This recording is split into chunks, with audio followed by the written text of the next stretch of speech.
This is the brief on MacLab music software troubleshooting.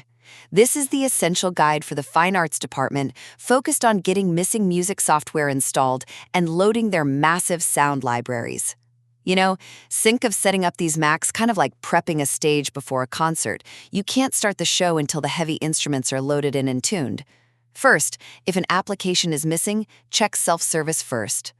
If it's a paid, licensed app like Final Cut Pro, MainStage, Logic, Motion, or Compressor, you gotta gather the machine's serial number and escalate it via ticket to the SysAdmin. Now, you might be wondering, why escalate instead of just hitting download? Well, because these paid licenses require strict, centralized tracking by the admin team. Second, once that software is on the machine, the standard protocol is to install all available sounds. Crucially, this absolutely must be executed using an admin account. Listen, don't try to shortcut this without admin access, or you'll just hit a brick wall of permission errors installing system-wide audio files. Third, for both GarageBand and Logic Pro, the workflow is almost identical. Launch the app, navigate to the top menu bar, locate Sound Library, and select Download All Available Sounds.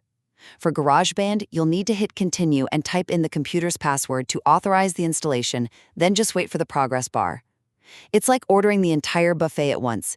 You verify your order with a password, let your internet speed do the heavy lifting, and soon every loop and instrument is ready.